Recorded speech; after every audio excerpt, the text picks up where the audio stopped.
Okay. Awesome.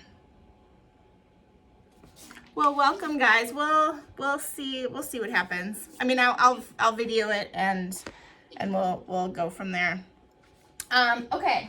So pelvic floor part 2. Hope you guys enjoyed the first part. If there's questions, you know, I'll try to leave a little bit of time at the end to try to answer any questions that you guys had from last week. But so a quick recap from last week that will also then get us started for this week. So the pelvic floor, well, to me, the pelvic floor is more than just the sling of tissue that keeps all your insides in. It's your abdominal muscles, it's your back muscles, and your diaphragm. So all of that, and last week I used that balloon analogy that we have inner abdominal pressure, and the more you put pressure on one, it should release or activate pressure on the other side. So one thing I didn't dive super into last week is the anatomy, and I can do that, but it's actually relatively complicated. What I'm going to focus on today as far as anatomy is just the placement, because then I want to talk about what are some of the things that cause people problems and issues that I see a lot of. And then I have prepared a little exercise program that I'm going to give everybody access to, so that it's just a general program. It's through my MedBridge thing, so everybody can access that. And then, yeah. So we have basic anatomy. So I have dissected my little pelvis here. So here's my little pelvis. So this is from the side. So this is the front and this is the back. Okay. So if we look at the anatomy from there, in the pelvis, we have the bladder in the front.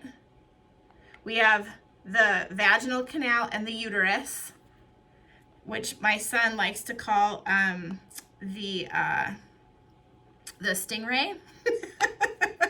And then the rectal canal, so anus and rectum. So those sit close together like this, okay? So a major issue that I see is how our pelvic positioning, just in day-to-day, will affect how these things sit. So they are designed to be just like this. And so if we have a tilting of the pelvis, or like we talked about last week, an abnormal change in inner abdominal pressure, and a weird positioning of this, that's going to cause leakage or an overactive pelvic floor. So I'm going to dive into that a little bit more. So this is our pelvis. I'm going to tilt it towards the front. So if we have a shift forward or backwards, usually the shift that I see is people letting their bowl of water. So this, you should think of this as a bowl of water, and it should hold that water. So if that water tips out the front or that water tips out the back, it's going to affect the inner abdominal pressure and the pressure and positioning of these three things and how they interact. So let's talk about a scenario. So I hear a lot of people talk about leaking or having problems with running and with jumping rope. You know, there's I'm going to just zero in on those two examples. So oftentimes people will say, I can be running and I am fine for the first mile. And after that, it's like I hit a wall and that's when I start to leak. And so in that situation, it is usually because of poor posture. So as you fatigue, the positioning of your pelvis will change based on what your strengths and weaknesses are. So if you have tightness in your back and a weak abdomen, then you're gonna tilt forward. Then if we think about the positioning of where these things are, if I tilt all of this forward, you're gonna see everything is gonna put direct pressure on that bladder. So it is taking an increased amount of pressure. So if your pelvic floor is weak or the musculature associated with holding in urine, then you're gonna start to leak. So that is the emphasis that I wanna put on posture and what that looks like, what that looks like with positioning of your pelvis. So then if we take that same scenario with running with jumping rope, or even just your day-to-day life, if your posture tends to have this forward tipped pelvis, you are constantly putting pressure on that bladder. And that will cause problems. So it'll cause problems twofold. First, if the pelvic floor is weak and the musculature is not able to support that, you'll start to leak. Or, and I say this all the time, if you put a greater demand on a muscle than that muscle is prepared for or can handle, it will tighten up. And therefore, if we get this chronically tight pelvis, if we have abnormal pressure on it, you will also cause leaking. So that's why I want to make sure people get that it's not just the weakness of the pelvic floor, it's also the overactivity that can cause some of these leakage problems. So, and that is just the tip of the iceberg for the bladder. Like, then we can talk about all kinds of other things that if your pelvis tips back, that'll put extra pressure towards the, and where things can start falling out of holes that they're not supposed to. You know, so your rectum can actually come out of your vaginal canal. Your vagina can come out of your vaginal canal. And your bladder can actually come out of your vaginal canal. And that's a whole another topic that we'll save for a different time. But those are called rectoceles, or so that's a whole different thing. But that's the emphasis that I want to put on the positioning of the pelvis, and how when we do exercises, when we do squats, when we're running, even when we're just sitting, that if your pelvis is tipped in a weird position, it'll put abnormal pressure on different organs, which will then also cause a problem with leakage and a long laundry list of other issues. Any questions on that?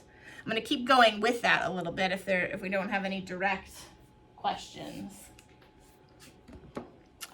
So the same applies. So now I'm going to talk about shoes. And I did dabble in this a little bit, and and I'm just going to touch on the subject because I want us to think about it, because I see shoes, we are starting to wear more of an elevated shoe, like an elevated heel, or just high heels in and of itself.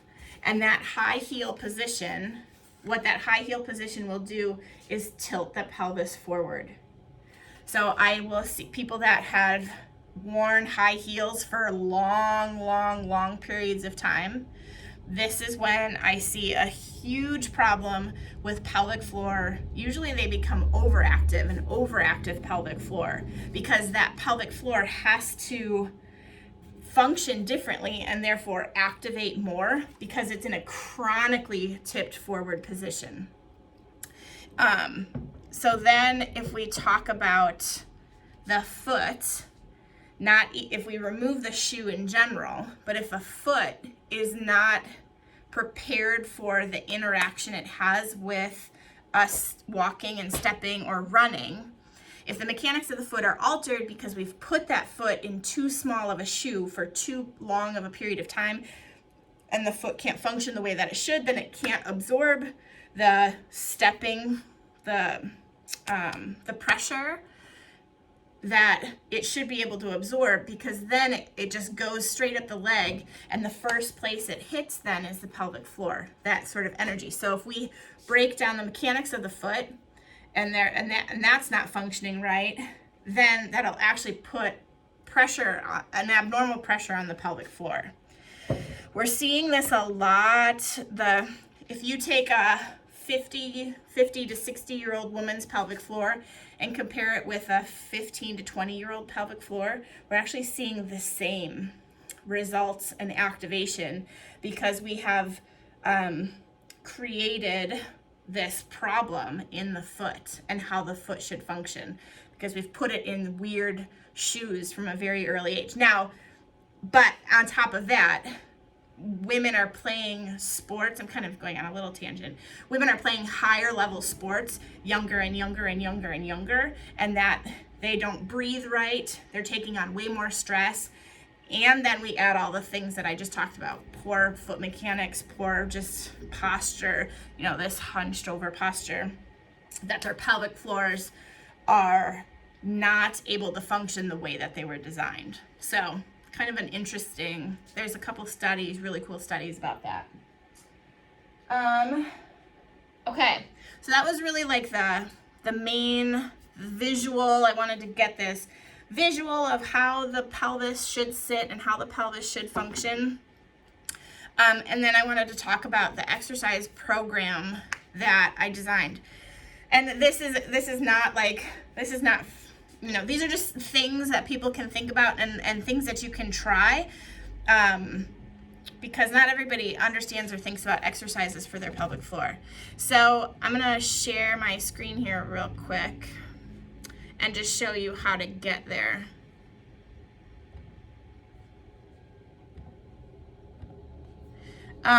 So this is can you guys see that? Give me a thumbs up. Okay. So this is the back end of it, but what you can do, let me go. In the email that I sent today, there is a link on the very bottom where it says exercise program, and it'll take you to a page that looks like this. And on that button, it has, when you click the button, it'll take you here. Then on that button, it has a little code.